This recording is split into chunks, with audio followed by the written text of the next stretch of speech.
Ada kembali di Apa Kabar Indonesia Malam. Sebelum kita lanjutkan dialog kami, pemirsa, kami akan memperbaharui informasi dan juga data terkini yang kami terima ataupun kami himpun dari BNPB.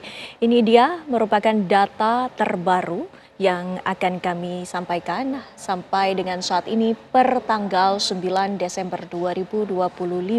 Ini merupakan data terbaru yang kami miliki. Ini yang merupakan sumber dari Pusdatin BNPB. Sampai dengan saat ini, wilayah Aceh ada 391 orang yang meninggal dunia, sementara 4.300 korban luka dan sejumlah fasilitas umum mengalami kerusakan. Ratusan ribu rumah warga rusak. Sementara di Sumatera Barat ada 235 korban jiwa, 113 orang mengalami luka-luka. Fasilitas dan juga rumah rusak mengalami banyak sekali dampak dari banjir bandang dan tanah longsor yang terjadi. Untuk di wilayah Sumatera Utara ada 338 orang yang meninggal dunia dan 650 korban mengalami luka-luka. Lantas apa yang terjadi dan juga yang dibutuhkan oleh korban dan bagaimana kondisi mereka saat ini? Kita langsung tanyakan kepada Dr. Ilham yang sudah berada di Aceh Tamiang menghadapi langsung warga di sana. Apa saja sebenarnya dokter yang saat ini dikeluhkan oleh masyarakat? Halo, Iya, dokter.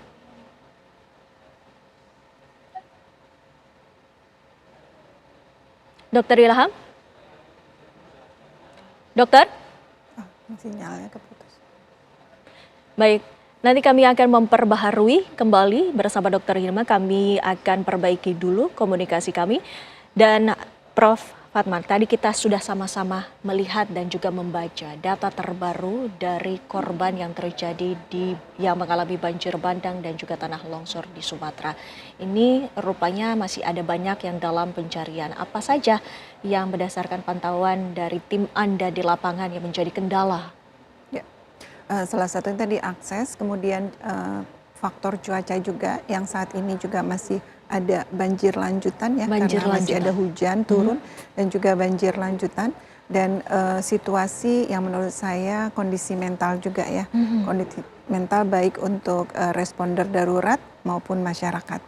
Dan ada juga potensi penularan wabah penyakit. Biasanya Penularan seperti wabah. ini perlu kita antisipasi, khususnya terkait dengan infeksi saluran pernafasan atas, penyakit kulit, diare, dan juga penyakit menular lainnya. Ini harus diantisipasi. Ya. Ya, langsung saja kita tanyakan kepada Dokter Ilham, apakah dari masyarakat ataupun warga terdampak ini sudah mulai mengeluhkan adanya tadi berbagai penyakit, baik itu dari pernafasan dan juga mungkin gatal-gatal dan penyakit-penyakit lainnya yang dikeluhkan oleh warga terdampak, Dokter? ya baik. Memang untuk saat ini setelah beberapa hari terlewati, penyakit yang paling sering itu adalah diare terutama karena air yang kurang bersih. Tapi alhamdulillah untuk sekarang mulai ada masuk banyak air dan juga paling banyak itu adalah kutu air di sela-sela jari kaki. Dikarenakan warga-warga ini itu mereka berendam kaki terlalu lama dan itu pasti terkena kutu air. Dan juga beberapa hari terakhir kan di Aceh Tamiang juga panas, jadi debu-debu bertebaran di mana-mana karena lumpur yang belum banyak dibersihkan. Jadi penyakit pernapasan juga mulai banyak terlihat di beberapa pasien. Dokter Ilham, sebagai salah satu dokter yang menjadi relawan medis, tentunya perjuangannya ini sungguh luar biasa menghadapi medan dan juga bagaimana kondisi di sana sampai dengan saat ini sedang tidak menentu. Apa saja dokter yang menjadi tantangan untuk merawat para warga di sana? Yang menjadi tantangan adalah medan yang nggak terprediksi. Seperti misalkan ketika kita buka posko, itu harusnya kita berpikir bahwa oh ini hanya menangani luka pasien-pasien yang kayak ISPA segala macam. Tapi ternyata ketika kita buka posko itu ada pasien-pasien yang luka, ada yang kakinya robek dan kita harus berusaha untuk melakukan terbaik. Terkadang kita melakukan jahit di tempat seperti itu dan juga obat-obatan yang memang seperti yang kita ketahui bahwa obat-obatan masih belum banyak, dan juga para relawan dari kami juga, dari tim saya, itu selalu setiap hari memasok obat-obatan. Jadi ketika posko-posko dimanapun, dari bendera manapun yang obatnya habis, boleh mengambil di kita, seperti itu. Mhm. Dokter Ilham, ini kami juga membayangkan bahwa situasinya serba dalam artian eh, terbatas begitu ya. Bagaimana merawat para korban yang kemudian membutuhkan penanganan secara khusus, dokter? Jadi kita kan ada triase dalam dunia medis. Jadi ketika ada pasien-pasien yang memang triasenya merah atau gawat darurat, itu biasanya kita rujuk ke kota terdekat seperti Langsa atau Medan. Tapi ketika pasien-pasiennya itu kuning atau hijau yang masih bisa kita tangani di tempat. Mhm, mhm. Dan apakah dari relawan medis juga turut ikut terjun langsung untuk ke wilayah-wilayah yang sangat membutuhkan, khususnya di wilayah yang terisolir, Dokter Ilham? Ya, itu juga salah satu wacana saya untuk mencoba menjemput bola ke sana. Karena dari sosmed sendiri itu banyak yang mengirim pesan ke saya, "Dok, daerah sini itu kurang nakes, Dok, daerah sini butuh obat-obatan." Nah, jadi saya sedang mendata itu semua dan nanti ingin untuk pergi ke sana. Tapi beberapa dari relawan kesehatan juga sudah membangun posko di beberapa titik yang terdalam, Mhm, mhm. seperti itu. Apakah bantuan itu memang hanya dari relawan medis sendiri ataukah juga turut dibantu pula oleh pemerintah? Untuk bantuan dari pemerintah, Kemenkes sudah juga membantu untuk suplai obat-obatan dan juga alat kesehatan. Dan juga koordinasi dengan beberapa staf di sini, memang pemerintah ikut andil untuk memberikan bantuan terkait pelayanan kesehatan. Mhm. Dokter Ilham, apa mungkin yang bisa disampaikan kepada keluarga khususnya yang berada di wilayah terdampak bencana sampai dengan saat ini, mungkin ada Eh, yang ingin disampaikan, dokter? Cuma pengen bilang untuk tetap sabar, walaupun walaupun yang harus belajar sabar adalah kita sebenarnya, karena mereka pasti jauh lebih sabar. Tapi percayalah, kami semua pasti akan membantu semaksimal mungkin, tidak akan meninggalkan kalian semua yang terdampak. Dan juga ketika nanti kalian sakit, insya Allah kami juga tetap akan membantu semaksimal mungkin supaya kalian tetap sehat, tetap bisa tersenyum. Baik, terima kasih Dokter Ilham Syaputra yang merupakan Terima relawan kasih. medis dari Aceh Tamiang. Selamat bertugas kembali, kita doakan selalu bagaimana dokter-dokter di sana terus berjuang di kondisi bencana alam.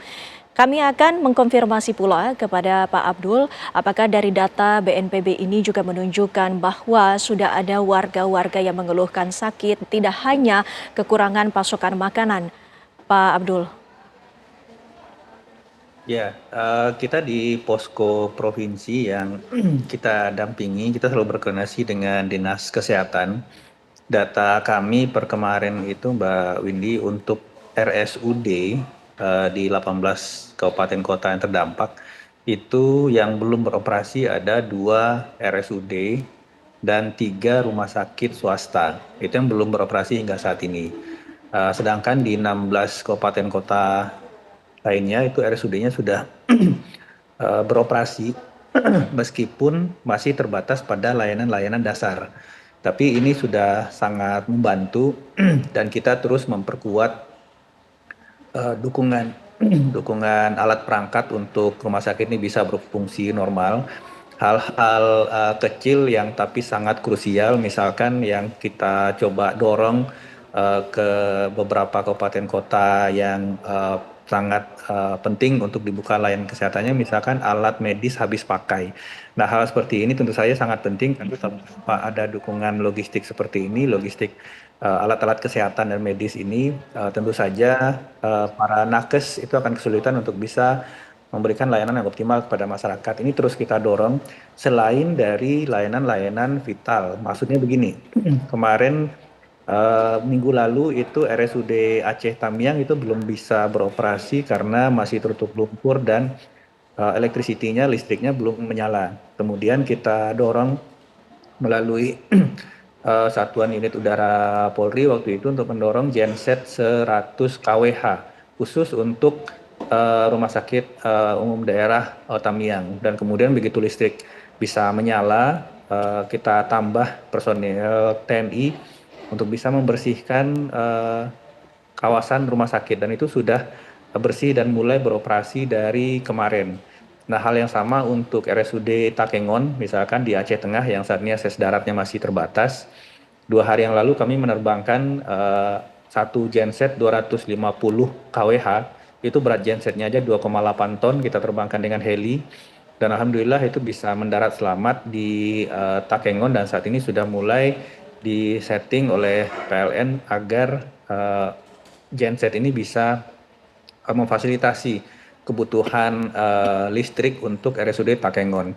Nah, ini yang terus kita lakukan, tidak hanya alat-alat medis yang sifatnya teknikal dan barang habis, tetapi juga komponen-komponen fungsional vital seperti listrik dan tentu saja pembersihan kawasan rumah sakit yang kita percepat dengan dukungan penambahan atau penebalan personil TNI di situ.